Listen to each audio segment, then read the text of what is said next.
आप देख रहे हैं संविधान और कानून SK लाइव न्यूज। मिर्जापुर के अरोरा में मानक के विपरीत चल रहे 21 क्रेशर प्लांट को प्रदूषण नियंत्रण बोर्ड की रिपोर्ट पर सीज किया गया। विभागीय कार्रवाई से अब तक मनमानी करने वाले व्यापारियों में हड़कंप मच गया। जिलाधिकारी ने कहा कि पहले से ही इस मामले में कार्रवाई की जा रही थी। एक रिपोर्ट। जनपद के चुनार तहसील क्षेत्र के अरोरा में मानक के विपरीत चल रहे क्रेशर प्लांट पर SDMC चुनार और क्षेत्रीय प्रदूषण विभाग ने कार्रवाई करते हुए 21 क्रेशर प्लांट को सीज किया। व्यापारियों में हड़कंप मच गया। NGT के अधिकारियों ने कुछ महीने पहले अरोरा के खनन क्षेत्र का दौरा किया था, जहां कुछ क्रेशर प्लांट को सीज किया गया था। अन्य को नियमानुसार कार्य करने की चेतावनी दी गई थी। इसी क्रम में प्रदूषण नियंत्रण बोर्ड के अधिकारी SDM चुनार के साथ खनन क्षेत्र में पहुंचे। विभिन्न क्रेशर प्लांट में जांच पड़ताल किया, जिसमें से 21 प्लांट NGT के नियमों का पालन नहीं कर रहे थे। अरोरा क्षेत्र गुलाबी पत्थरों के लिए मशहूर है। लखनऊ के अम्बेडकर पार्क में अरोरा क्षेत्र का ही पत्थर लगा है। क्षेत्र में नियम कानून की धज्जियां उड़ाकर लगातार ऐसा किया जा रहा है। जो अरोरा क्षेत्र में NGT के द्वारा जो कुछ क्रशर सीज किए गए हैं, क्या कारण था और कितने क्रशर सीज किए गए? इस संबंध में आप अवगत कराना चाहूँगी कि यह प्रक्रिया पूर्व से ही चल रही है, जिसमें NGT में चल रहे एक मामले के दौरान पूर्व में भी कुछ क्रशर्स को सीज किया गया था। फिर उनको सुना गया और उनकी एक समिति गठित की गई थी, जिस समिति की निरीक्षण आख्या के आधार पर उनको CTO को जो भी दिशा निर्देश थे उसके अनुपालन करने के लिए निर्देश दिए गए थे। और जब उनको उतना समय दे दिया गया, उसके आधार पर RO पॉल्यूशन के द्वारा पुनः जांच कर CTO के कितने कंप्लायंस उन्होंने किए हैं, इसकी एक आख्या देने के लिए कही गई थी प्रदूषण नियंत्रण बोर्ड को, जिसमें RO पॉल्यूशन की आख्या के आधार पर प्रदूषण नियंत्रण बोर्ड के द्वारा 21 क्रशर को सीज करने का जो है वो निर्देश दिया गया है, जिसके क्रम में कार्रवाई की गई है और इसमें 12 तारीख को पुनः सुनवाई प्रस्तावित है। क्या नाम है आपका? मेरा नाम संपूर्णानंद, मैं रजिस्टर फार्मेसी। क्या आप खनन क्षेत्रों में शिकायतकर्ता के रूप में आपकी अहम भूमिका रही है? हाँ, इसमें आज कुछ प्लांटों पर कार्रवाई हुई, इस संबंध में क्या कहना चाहते हैं? जी, मैं इस संबंध में यही कहना चाहूँगा कि ये जो आज कार्रवाई हुई है, इसको बहुत पहले हो जाना चाहिए।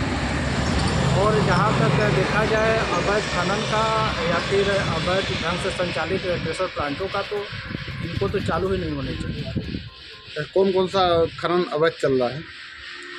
खनन तो एरिया में जितने भी हैं लगभग सभी अवैध हैं। और अब हम ऐसे देखें तो एक हमारे पास GPS लोकेशन के माध्यम से लिया गया फ़ोटो है, जिसमें जावेद अहमद का है। उसमें देखा जाए तो जितने एरिया में उनका लीज हुआ है, उससे दोगुने से ज़्यादा एरिया में वो अपना खनन कर रहे हैं। साथ ही हम ये भी देखे हैं कि जो उनका पिलर लगा हुआ है A और B बिल्कुल पास में है, जबकि लोकेशन के हिसाब से उनका 100 मीटर दूर दिखा रहा है। अच्छा, उसमें ग्रीन क्षेत्र में उसमें क्या आपने बता रखा, ग्रीन क्षेत्रों के विषय में कुछ चर्चा कर रहे थे आप?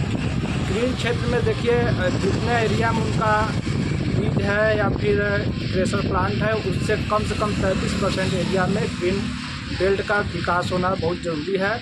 और उसमें जितने भी पौधे लगे रहेंगे, कम से कम 8 मीटर से 10 मीटर ऊंचाई वाले पौधे होंगे। अच्छा, उसमें क्या आपकी भी ज़मीनें वगैरह कुछ हैं क्या? हमारी ज़मीनें देखिए, वहाँ जहाँ पे राजू खान का है, वो जावेद अहमद जो है, तो उसके बगल में हमारा 10 बिस्सा ज़मीन है और उसमें हमारा पेड़ लगा हुआ सागौन का। अच्छा, लगभग 500-700 पेड़ लगे हुए हैं। तो उसमें कुछ तो डस्ट की वजह से ख़त्म हो गए, लेकिन अभी काफ़ी पेड़ हैं। तो इनके द्वारा उसी को ग्रीन बेल्ट बता करके कि हमारा ग्रीन बेल्ट है, माननीय NGT में दिया गया था, जिसको हमने माननीय NGT में भेज दिया है बकायदे खतौनी तो नहीं, वो मेरे पिताजी के नाम से वो मैं पूरा भेजा। और कुछ आम भूमिका बताइए आपकी। अहम भूमिका मेरी इतनी है कि मैं माननीय NGT में अपने समय अनुसार सब कुछ कर रहा हूँ। जो भी है मैं अपने से ही वहाँ पे जो भी सुनवाई होती है मैं करता हूँ, पूरे पेपर भेजता हूँ, RTI लगाता हूँ, जो भी है। और मेरी यही मांग है कि जो भी हो नियम से हो, बगैर नियम कोई भी क्रेशर या खनन पट्टा संचालित न हो।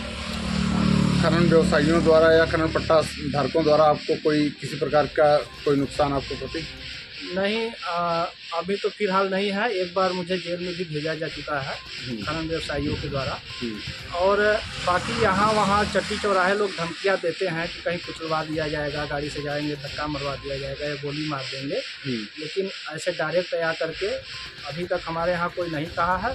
इसके पूर्व में एक इंसाफ खान है भगवती देवी के, जो हमारे घर गए थे तो हमारे पिताजी से कह रहे थे कि कह दीजिए मान जाए, नहीं तो भाई कुछ भी हो सकता है। इस वजह से वो बात किए थे।